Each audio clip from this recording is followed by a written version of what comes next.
Good evening, I'm George Will. We are tracking a financial earthquake tonight that is sending shockwaves through the California elite. Prince Harry and Meghan Markle, the couple who claim they moved to America for ultimate freedom, are now just 30 days away from being legally homeless. This isn't just another headline about royal feuds. This is a cold, hard legal reality. Our investigative team has obtained documents proving that billionaire mogul Tyler Perry has officially pulled the plug. He's not just a former friend anymore. He's now a debt collector demanding $16.2 million in 30 days. If they don't pay by Valentine's Day, the locks on their Montecito mansion are getting changed, and the California dream is over. To understand the scale of this betrayal, you have to realize that Tyler Perry was their guardian angel.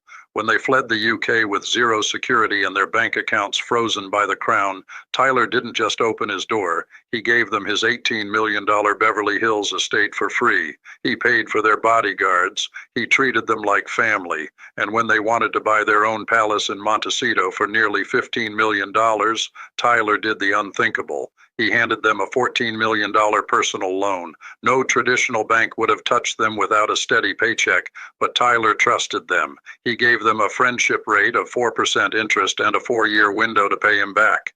He bet on their success when no one else would. But Harry and Meghan made a massive, arrogant gamble. They signed that contract believing they were going to be the next billion-dollar brand. They saw a $100 million deal with Netflix and $25 million from Spotify and thought they were untouchable. But the math didn't add up. The Spotify deal collapsed in total humiliation, with executives calling them grifters. The Netflix deal has been a drought of content, and rumors are swirling that the checkbook is officially closed. They expected $1 million per speech, but the phone isn't ringing like it used to. While their income cratered, their burn rate exploded. It costs $4 million a year just to keep the lights on and the security guards at the gate of that mansion. By the end of 2024, the Sussexes weren't just struggling. They were in a total cash flow death spiral.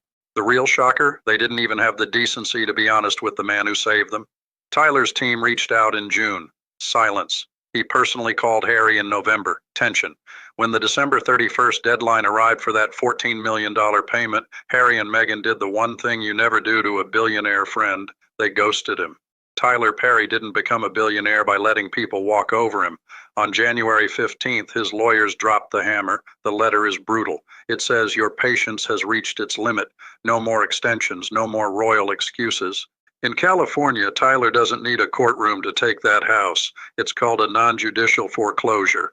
It starts with a public notice of default, the ultimate mark of financial shame. If they don't produce $16 million by the February 14th deadline, the house goes to auction on the courthouse steps. Anyone with a checkbook can buy their home. And if the sale doesn't cover the debt, Tyler can sue them for every remaining penny. Right now, there is total panic behind the gates of Montecito. Harry's pride is keeping him from begging King Charles for a bailout. Other A-list celebrities are watching this unfold and closing their wallets. They've burned the bridge with the most generous man in Hollywood, and now no one wants to touch them.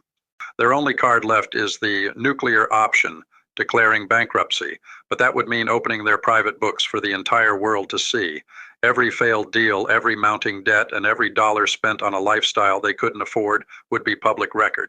Tyler Perry is sending a message that is being heard from Hollywood to Buckingham Palace. I helped you when you were down, and you repaid me with disrespect. The clock is ticking. 30 days left. So I ask you, what should Tyler do? Should he show mercy to a prince, or should he foreclose on the house and teach them a lesson in accountability? Type foreclose or extend in the comments. I'm George Will. The deadline is February 14th. We'll see who's left standing when the clock hits 0.